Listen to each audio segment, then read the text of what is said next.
Elas chegaram prometendo o futuro. Prometeram renda, progresso e energia limpa.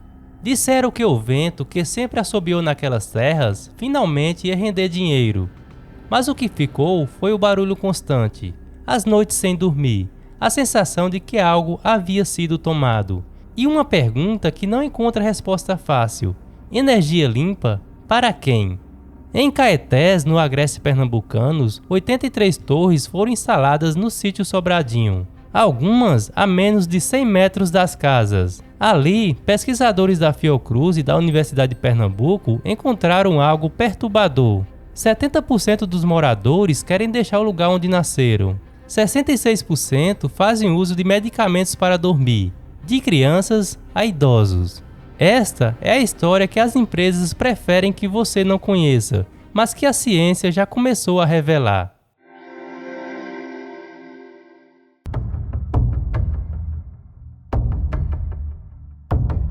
O Brasil tem hoje mais de 1.000 parques eólicos instalados e ocupa o 6º lugar no ranking mundial de capacidade instalada. Em 2023, eram 910 usinas e mais de 10.000 aerogeradores em operação. A energia eólica já representa cerca de 20% de toda a eletricidade do país. O incentivo governamental começou em 2001, durante a crise energética provocada pela seca. Desde então, os investimentos cresceram continuamente. Em 2021, sozinho, o BNDES e o Banco do Nordeste injetaram mais de 10 bilhões de reais no setor. As áreas de maior potencial eólico no Brasil estão em grande parte em áreas rurais ocupadas por camponeses, comunidades tradicionais, agricultores familiares e pescadores artesanais. Pessoas com pouco acesso à informação jurídica e com necessidade real de renda. As empresas chegam com promessas, reuniões bem produzidas, apresentações coloridas e representantes bem preparados, e contratos que poucos conseguem entender. O que acontece depois dessas reuniões é o que você vai descobrir agora.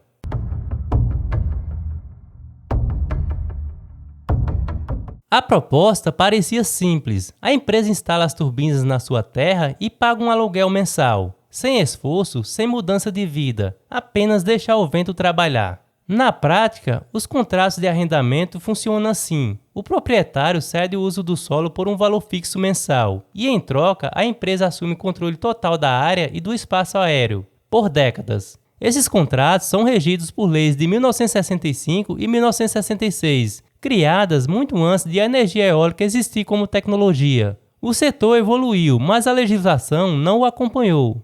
E quando não há regras claras, quem paga é sempre o mais fraco.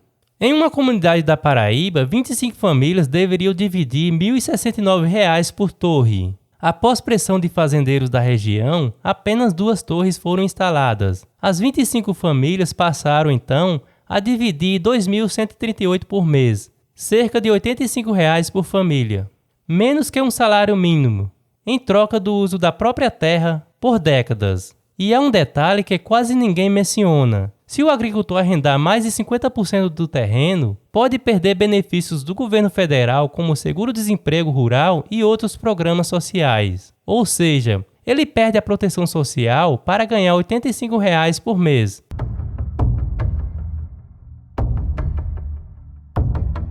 As turbinas produzem 2 tipos de ruído. O primeiro é o ruído audível, um chiado mecânico constante. O segundo são os infrassons, frequências abaixo de 20 Hz que não são ouvidas, mas são sentidas pelo corpo. São vibrações que atravessam paredes, camas e estruturas durante a noite toda. Pesquisadores da Fiocruz de Pernambuco e da Universidade de Pernambuco deram nome ao fenômeno: Síndrome da turbina eólica, uma condição associada à exposição contínua a ruído e aos infrassons, com sintomas variados e severos, e que não se trata de casos isolados. São 66% dos moradores usando medicamentos para dormir, crianças sob medicação controladas e adultos dependentes de ansiolítico para suportar o próprio lar. Em outros países, essa síndrome já foi incluída no CID, o Código Internacional de Doenças. No Brasil, o debate científico ainda está em andamento, mas os corpos já sentem o que a burocracia ainda não o reconhece. Além do adoecimento físico, há também o adoecimento mental.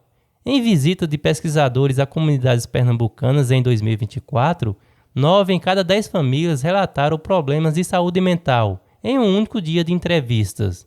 Há ainda outra dimensão desse sofrimento que os pesquisadores chamaram de vulnerabilização, a perda de identidade, pertencimento e controle sobre o lugar onde se vive. Pessoas que habitam a mesma terra há gerações, mas que passaram a se sentir estranhas nela. Estudos internacionais já confirmam que a poluição sonora causa ansiedade, perda de concentração e piora do desempenho cognitivo.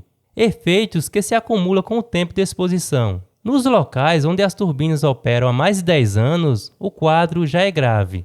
As empresas chegam com contratos prontos, documentos densos e linguagem jurídica muitas vezes inacessível para quem mal teve acesso à leitura formal. Pesquisadores da Universidade Rural de Pernambuco analisaram esses contratos e confirmaram essa assimetria.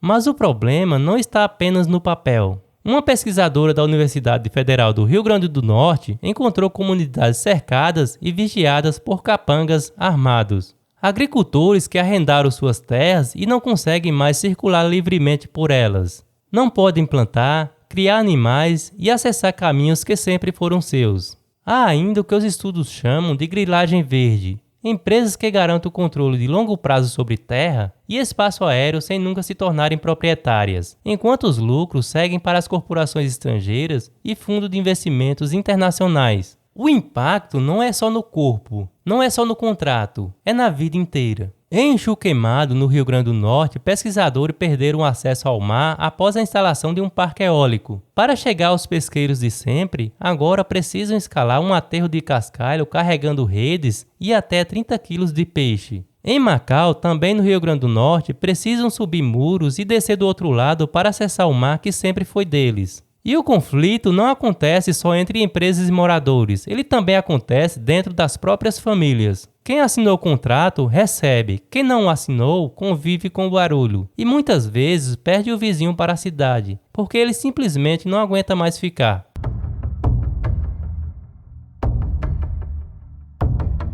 Agora é preciso ser justo. A energia eólica existe por um motivo real. O planeta está aquecendo, as emissões de carbono precisam cair e a transição para fontes renováveis é urgente. Ninguém aqui está dizendo que o vento é inimigo. O vento é neutro. A tecnologia tem seu valor. O problema não é a energia. O problema é a forma como os projetos foram implementados. Sem consulta prévia às comunidades, sem regulamentação de distância mínima das casas, sem definição clara de remuneração justa e com contratos escritos para proteger quem tem advogado e não quem tem a terra.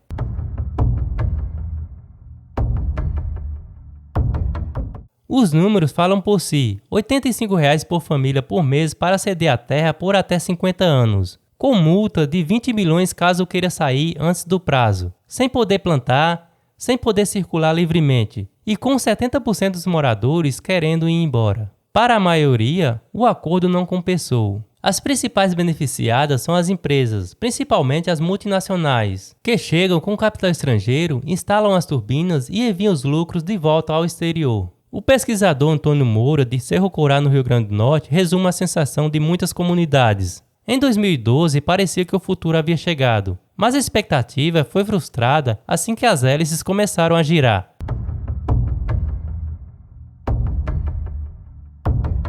A eletricidade gerada não fica nas regiões onde o vento é captado. Ela segue para a rede nacional, abastecendo grandes centros urbanos e indústrias. Em alguns casos, comunidades cercadas por parques eólicos ainda vivem em insegurança energética, mesmo produzindo energia em seu próprio território. A empresa cumpre a lei, mas a lei não foi feita para proteger essas comunidades.